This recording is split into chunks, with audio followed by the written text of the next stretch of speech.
Hello students, आज हम nomenclature part पढ़ने वाले हैं हेलो अल्केन्स और हेलो अरीन्स का। ये आपने 11th स्टैंडर्ड में ही पढ़ा है। Nomenclature means what? Naming of organic compound is termed as nomenclature. दो टाइप के नॉमेनक्लेचर होते हैं, एक होता है कॉमन नेमिंग सिस्टम होता है और दूसरा होता है IUPAC नेमिंग।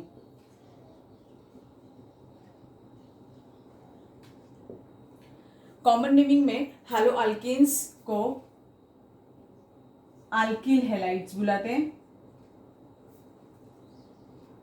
और IUPAC नेमिंग में इन्हें हेलो अल्केन बुलाते हैं। एग्जाम्पल लेंगे तब आपको और क्लियर होगा। ठीक है, एक एग्जाम्पल ले लेते हैं, जैसे CH3Cl। तो अभी देखो, अगर मुझे इसका कॉमन नेम लिखना है तो क्या है? CH3 ग्रुप को क्या बुलाते हैं? मिथिल ग्रुप होता है ये। तो ये मिथिल है और ये क्या है? क्लोरीन है। तो इसका नाम क्या हो जाएगा? मिथिल क्लोराइड। कॉमन नेमिंग में इसका नाम क्या हो जाएगा? मिथिल क्लोराइड। अगर मुझे इसका IUPAC नेम लिखना है तो अब कैसे नाम लिखेंगे? तो IUPAC नेम लिखने के लिए हमेशा हमें IUPAC रूल्स फॉलो करने पड़ते हैं। तो रूल्स के अकॉर्डिंगली देखेंगे तो सबसे पहले select the longest carbon chain. तो अब यहाँ पर तो कार्बन की बहुत बड़ी कोई चेन है नहीं, एक ही है, तो बस वो एक ही सिंगल रहेगा। अगर 1 कार्बन आइटम है तो उससे हम उसका वर्ड रूट डिसाइड करते हैं। तो वर्ड रूट क्या होगा? सिंगल कार्बन है इसीलिए वर्ड रूट क्या है? सिंगल कार्बन के लिए मेथ होता है और सिंगल बॉन्ड्स ही है, यानी सिर्फ सिग्मा बॉन्ड है, इसीलिए मीथेन होगा। अब नाम कैसे लिखना होता है IUPAC नेमिंग में हेलो अल्केन्स का? हेलो अल्केन लिखते हैं। हेलो यानी कि हैलोजन को पहले लिखते हैं और फिर अल्केन लिखते हैं। अब इसमें हैलोजन कौन है? Cl है, तो Cl को क्या बुलाते हैं? क्लोरो। तो नाम क्या हो जाएगा? क्लोरोमीथेन। ठीक है, समझ में आया आपको कैसे किया मैंने? बहुत ही सिंपल है ये। अब और एक एग्जाम्पल ले लेते हैं, जैसे एग्जाम्पल ले लेते हैं CH3CH, यहाँ पर एक Br लगा लेते हैं और यहाँ पर CH3 लिख लेते हैं। ऐसा कंपाउंड है। अगर इसका मुझे IUPAC नेम लिखना है, यूजुअली आप जब भी पेपर में आप लिखें तो IUPAC नेम ही लिखें क्योंकि वो ईजी होते हैं लिखना।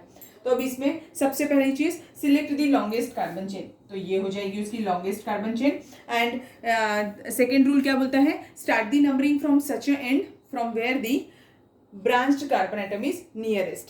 तो अब यहाँ पर ब्रांचिंग तो नहीं है, इसीलिए हमें वो नंबरिंग के लिए वैसा रूल फॉलो करने की जरूरत नहीं है। एक और रूल होता है जो आपने 11th क्लास में ही पढ़ा था कि हमेशा नंबरिंग ऐसे करनी होनी चाहिए कि फंक्शनल ग्रुप नियरेस्ट होना चाहिए। अब यहाँ पे फंक्शनल ग्रुप क्या है? Br functional group. तो हम यहाँ से तो नहीं कर सकते नंबरिंग बीच से, इसीलिए हम किसी एंड से करेंगे। तो आइदर मैं इस साइड से भी कर सकती हूँ या फिर इस साइड से भी। तो ये 1 कार्बन हो गया, ये 2 कार्बन हो गया और ये 3 कार्बन। तो कितने कार्बन एटम्स है? 3। तो इसका वर्ड रूट क्या हो जाएगा? प्रॉप। सभी कार्बन एटम्स के बीच में सिग्मा बॉन्ड प्रेजेंट है, इसीलिए सिंगल बॉन्ड प्रेजेंट है, इसीलिए क्या हो जाएगा? प्रोपेन। अब देखिए सेकेंड वाले कार्बन पे क्या लगा हुआ है? ब्रोमीन। तो इसको क्या बुलाएंगे? 2 ब्रोमो। समझ में आया मैंने नाम कैसे लिखा? 2 ब्रोमो प्रोपेन। अब अगर मुझे इसका कॉमन नेम लिखना है तो क्या होगा? कॉमन नेमिंग के लिए इसको अगर आप ठीक से देखें तो ये जो है, हमने कॉमन नेमिंग में 11th स्टैंडर्ड में एक और चीज पढ़ी थी, N, आइसो और नियो। N का मतलब होता है स्ट्रेट चेन को हम N वर्ड यूज करते हैं, दैट इज नॉर्मल। आइसो जो होता है when there is a single branching at second last carbon, it is termed as iso. When there are 2 carbon atoms attached separately to the second last carbon, it is termed as what? Neo। यानी अगर ऐसा है position, single carbon attached है, तो हम उसे क्या बुलाते हैं? आइसो। ये लास्ट होना चाहिए ना। और अगर ये नियो है तो कैसा होना चाहिए? यहाँ पे एक, यहाँ पे एक। तो ये देखो, 2 single carbon atom second last carbon पे, तो उसे हम क्या बुलाते हैं? नियो। तो अब इस केस में इसको ऐसा लिखा गया है, पर हम इसको और एक फॉर्मेट में लिख सकते हैं। कैसे? CH3CH Br CH3 दिख रहा है आपको? ये वाली ब्रांचिंग, ऐसी टाइप की ब्रांचिंग दिख रही है। तो ये कैसा टर्म, इसके लिए हम क्या टर्म यूज करेंगे फिर? आइसो। तो अब इसका नाम क्या हो जाएगा? आइसो। और कितने कार्बन एटम है? 3। आइसोप्रोपिल और Br लगा हुआ है, इसीलिए आइसोप्रोपिल ब्रोमाइड। ठीक है, क्लियर हुआ आपको कैसे किया? और कुछ एग्जांपल्स लेते हैं तो आपको और क्लियर हो जाएगा। अब ये कुछ एग्जांपल्स नोट डाउन कर लीजिए, इसे हम सॉल्व करेंगे, यानी इसके हम कॉमन नेमिंग और आईयूपीएसी नेम लिखेंगे। तो ये जैसे एग्जांपल है, तो अभी इसमें आई लगा हुआ है, आई मीन्स आयोडो हो जाएगा। तो कितने कार्बन आइटम्स है, नंबरिंग यहाँ से शुरू करेंगे, जहाँ से फंक्शनल ग्रुप पास में होता है वहीं से नंबरिंग। तो ये 1 2 3 और ये 4, तो ये 1 2 3 4 कार्बन आइटम्स है, तो ब्यूटेन हो गया। ब्यूट हो गया इसका आईयूपीएसी नेम के लिए, आईयूपीएसी नेम यहाँ लिखूंगी और कॉमन नेम यहाँ। तो ये ब्यूट हो गया, सिंगल बॉन्ड है सभी में इसीलिए ब्यूटेन हो गया, और आई फर्स्ट वाले कार्बन पे लगा हुआ है इसीलिए 1 आयोडो हो गया। तो इसका आईयूपीएसी नेम क्या हो गया, 1 आयोडो ब्यूटेन। 1 लिखने की जरूरत नहीं है, अगर फर्स्ट पोजीशन पर ही है तो 1 नहीं भी लिखे तो भी चलता है। अब कॉमन नेम में इसका नाम क्या हो जाएगा, अब इसका नाम क्या हो जाएगा, एन, ये ब्यूटिल है, n butyl iodide, n butyl iodide इसका नाम हो जाएगा। ठीक, अब ये वाले केस में देखिए, इस केस में क्या होने वाला है, इस केस में अगर नंबरिंग करेंगे तो इस साइड से करूंगी तो सेकंड वाले कार्बन पे फंक्शनल ग्रुप आएगा, और इस साइड से करेंगे तो थर्ड वाले पे। तो हम यहाँ से करेंगे 1 2 3 4। तो अभी 4 कार्बन आइटम्स है इसीलिए again it will be butane IUPAC name में, और सेकेंड कार्बन पे Br लगा हुआ है इसीलिए 2 ब्रोमो ब्यूटेन। अब अगर इसका मुझे कॉमन नेम लिखना है तो कैसा हो जाएगा, कॉमन नेम लिखने के टाइम पर अब ये देखें, इसमें जो Br है वो कौन से कार्बन पे लगा हुआ है, ये कैसा कार्बन है। तो आपको प्राइमरी सेकेंडरी और टर्शियरी ग्रुप आपने पढ़ा हुआ है, 11th क्लास में भी पढ़ाया और मैंने इसके क्लासिफिकेशन में भी पढ़ाया था। अब ये कार्बन जो है ये डायरेक्टली 2 कार्बन को अटैच है, इसलिए ये कैसा कार्बन है, सेकेंडरी कार्बन है। तो अब ये सेकेंडरी ब्यूटिल ब्रोमाइड हो जाएगा। ठीक है, तो इसका नाम क्या हो जाएगा, सेकेंडरी ब्यूटिल ब्रोमाइड। ओके, अगर इस कंपाउंड का नाम लिखना है तो इस कंपाउंड का नाम लिखना है तो अब देखो कैसा हो जाएगा। अब इसको ऐसे फॉर्मेट में दिया हुआ है तो आप उसको एनलार्ज वो कर सकते हैं, एक्सपांडेड फॉर्म में लिख सकते हैं, तो आपको इजी जाएगा, एसआर बनेगा ये। तो अब इसमें नंबरिंग कहाँ से करेंगे, 1 2 3, ये हमारी लॉन्गेस्ट कार्बन चेन है, 1 2 3।